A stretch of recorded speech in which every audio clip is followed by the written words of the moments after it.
So good morning. I survived the night. It wasn't too cold actually. I put all of my winter clothes on last night and I got super hot. So I had to take off some of my warmer stuff, and then this morning I got cold. But overall I slept pretty well. It's 9 o'clock in the morning. A lot of the campers have already left. I'm just getting started. So I'm going to pack up my tent now, just eat some food really quick. I'm not going to make anything hot. Just going to scarf something down and get going. We got a pretty full day, 45 miles of cycling today. So should be a good one. Here we go. Alright, and good morning. I'm leaving the Bridge Bay Campground now. I've got my rain jacket on. Not because it looks like it's going to rain, but just because it's cold. There's the lake beside me. And my jacket's bright orange in the back, so hopefully that'll help the drivers see me a little bit as well. But today is the longest day of my Yellowstone bike tour, about 45 miles. So it's about 10 o'clock in the morning now, 9:45, 10. And should be a good day here out on the road.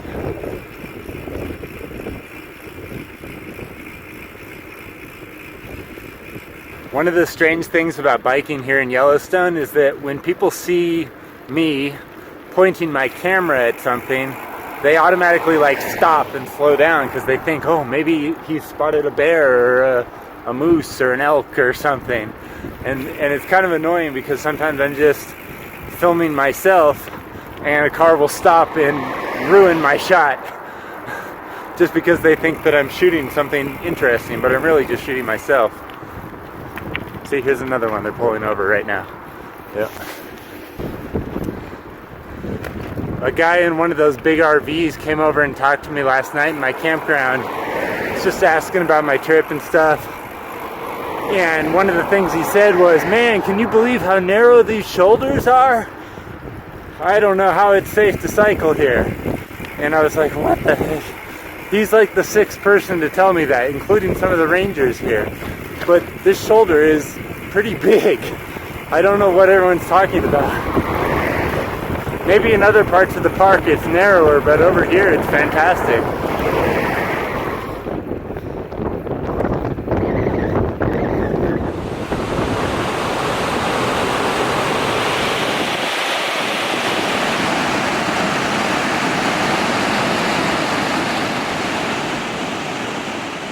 Alright, so it's day 2 here in Yellowstone. We've already seen a couple elk and now a couple bison.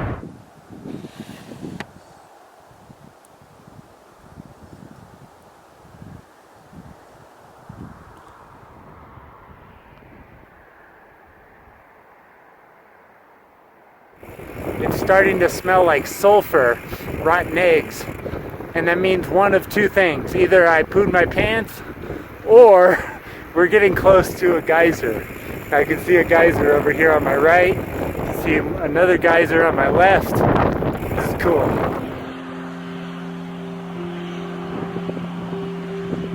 This whole area.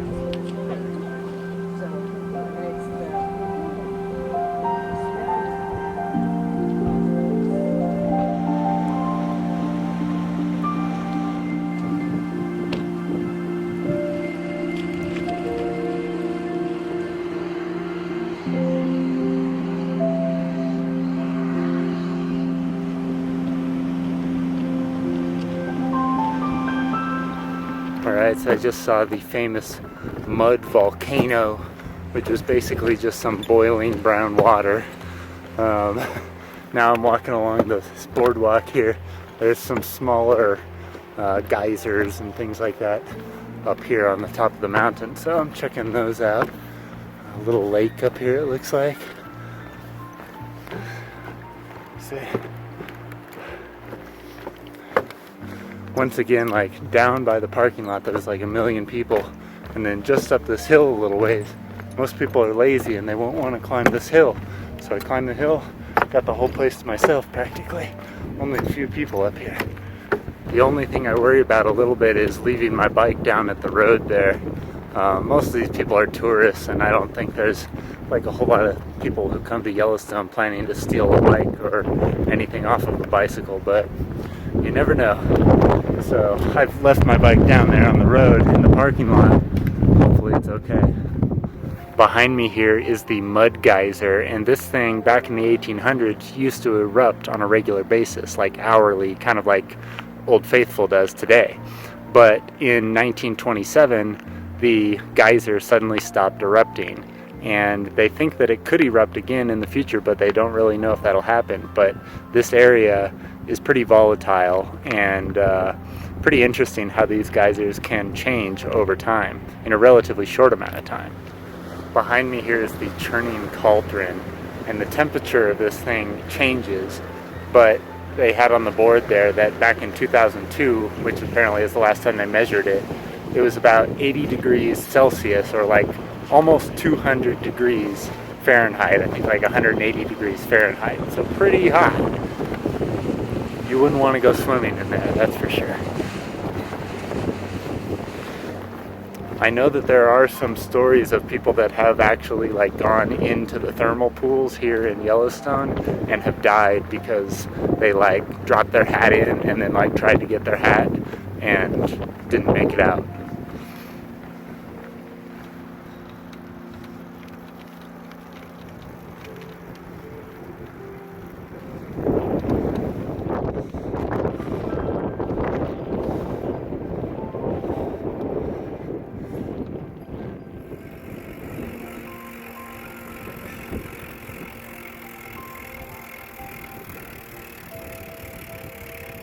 There's a couple more bison up on the hill in the background behind me, pretty far away.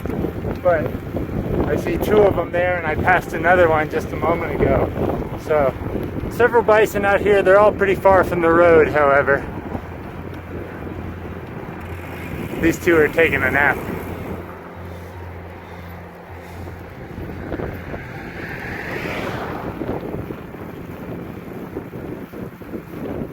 Alright, I'm 20 miles into my ride today, and I'm just approaching the first turn. I'm going to turn left towards the Madison Campground, which is now about 25 miles away. So I'm not even halfway there yet. The last 10 miles have been really difficult, very, very windy. So windy I can barely keep the bike in a straight line. So I've turned now, and the wind is blowing directly into my face. It's a very strong wind. It's bringing me to a complete stop sometimes. I'm only going 9 miles an hour and struggling on a flat to go that fast. I have 25 miles to go into a headwind. This is going to be a very long day. I pulled over here. I'm so tired. I'm halfway to my destination for tonight, and I'm just beat. Like, I could quit right now. This is why I don't like having to go from like one campground to a next. It's because like I have to go 25 miles. I can't. There's no option for me to like just camp right here, which I could totally do if I wasn't in a national park that didn't allow camping. But yeah. So I have to go 25 more miles today, and I have to spend the night in a shared campground with a whole bunch of other people. I didn't really like that campground that I was in last night. It was okay, but like the RV across from me, the guy was like sitting at the window and staring at me while I was eating dinner. And then like all night long, whoa, sorry, the trees are making noise behind me, scared me. All night long, like cars would drive by and shine their lights on your tent, and there's people partying in the campsite next to you, and you just don't have that when you sleep out in the forest like this. You have the entire place to yourself, and it's quiet and relaxing, except for the thought of bears sneaking up behind you. But yeah, so as nice as it is here in Yellowstone, there's some aspects like the cars going by all the time and the tourists and the campsites that I don't necessarily enjoy. You know, this place looks a lot like Sweden or Alaska, and honestly I think this place is much more beautiful than those two places. But the thing that this place, Yellowstone, has going against it is the fact that it's just too touristy. It's way too touristy. And places in Sweden or places in Alaska, I had the entire place to myself. So if I had to choose like would I go here or Alaska or Sweden? 3 places. I would probably put Sweden number 1, here number 2, and Alaska number 3. I didn't really like Alaska, but I think the scenery here is actually way better than in Alaska, and yeah, don't have to travel as far. So that's the order I'd do: Sweden, Yellowstone, Alaska.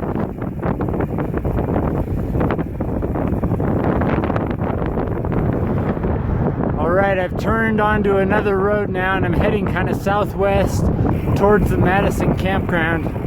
Wind is still in my face, so it's not fun, but it's a little better. And I've only got 14 miles now to the campground. It's very cold today.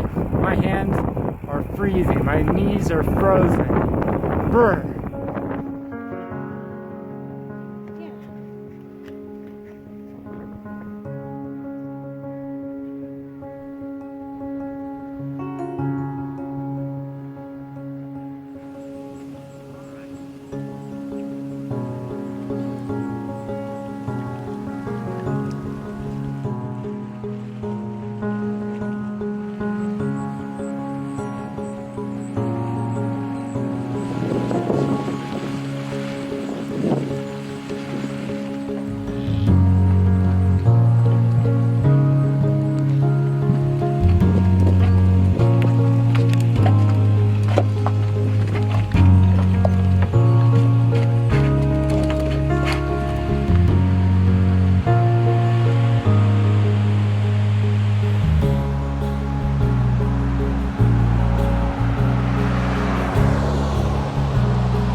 Says full.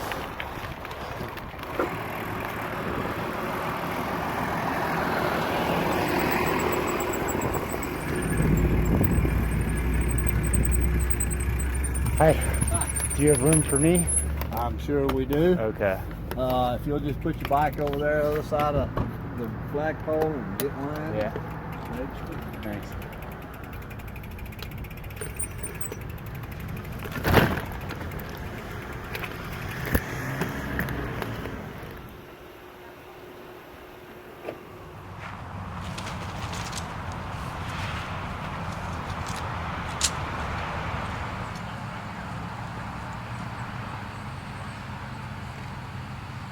So there is another bicyclist in the campsite tonight. He rode the same route that I did today, only about 10 miles shorter than what I did. He's in the restroom right now. I'm over here. Always try to get away from everybody, as far away as I possibly can. So here's my tent and bicycle. I did a horrible job filming myself today because it was so windy and I was so miserable that all I wanted to do was get to the campsite. So I just rode and rode and rode. It was like the longest short day ever. 45 miles, 46 miles, but it felt a lot longer. It felt like twice that just because of the wind. And the other guy here, he was saying the same thing, that it was really slow going today. So, well, yeah, it's like one of those days where you're like checking to make sure your brakes aren't on or something. Like, what's wrong with my bike? Why am I going so slow? It's just the wind and the hills, and yeah, one of those kind of days. So I'm gonna cook some food, and then at 8 o'clock they're having some kind of like ranger program. I don't know what that is, but something about Yellowstone. So I'm probably gonna go to that. So that's the evening here. food, and then ranger, and then sleep. So what's your name and where are you from? I'm Bernard from Portland, Oregon, originally from Buffalo, New York, and I'm bike touring Yellowstone here. I've been bike touring it about 5 days, and today I bike out to West Yellowstone, take the bus back to Bozeman and back home. So it's the end of your trip. It is, yeah. What was the best part of the experience? I love the colors of Yellowstone, just seeing the aspens all fiery and seeing some of the thermal pools, like really interesting colors. Grand Prismatic was really awesome, kind of near Old Faithful. I saw an old friend in Canyon Village, that was great. Also, the Grand Canyon of the Pacific was wonderful too, or of Yellowstone. Yeah. What advice would you give for someone else who's biking in Yellowstone? I'd say pack lightly. I'd say, be aware of cars and areas where there's like low shoulder, and maybe aware of some of the traffic patterns. Certain times of day there's a big inflow in, certain times there's big flow out. So kind of watching for those patterns so you're not totally stuck in traffic or bothered by traffic would be good. Yeah. Tell me about the incident you had with this truck. Yeah, so yesterday I had an experience where I was biking from Norris area to Madison area, and there was an oncoming truck, a black pickup truck, that crossed the center line. It was coming toward me, crossed the center line, and I thought it would probably go back into its lane once it realized what was going on, but it kept drifting into the oncoming lane of traffic. Fortunately, there was no cars coming, and then it drifted across the shoulder line, the white shoulder line that I was biking on the other side, and I slowed, but it was basically headed straight toward me at 45, 55 miles an hour, and didn't seem to be aware of what was going on. Like, it didn't seem to be slowing down. So I got over to the left into the lane of traffic. It went past me into the ditch, hit a bunch of trees, probably 10 feet away from me, 15 feet away from me, and then bounced back into the road and to the opposite ditch where it stopped. So it was pretty shocking. I was left in a cloud of debris, and it had lost 2 tires and a bunch of plastic and metal. And I was totally unscathed. So it might be the first time in a truck bike incident that the bike won. By sheer dumb luck, not being hit. Yeah, that's scary. But you don't know what happened. I don't know what happened. I talked with a driver who was in front of that car for a while and said the car was driving very erratically. So it must have either been driving intoxicated or sleep deprived or texting or something. But it's pretty scary.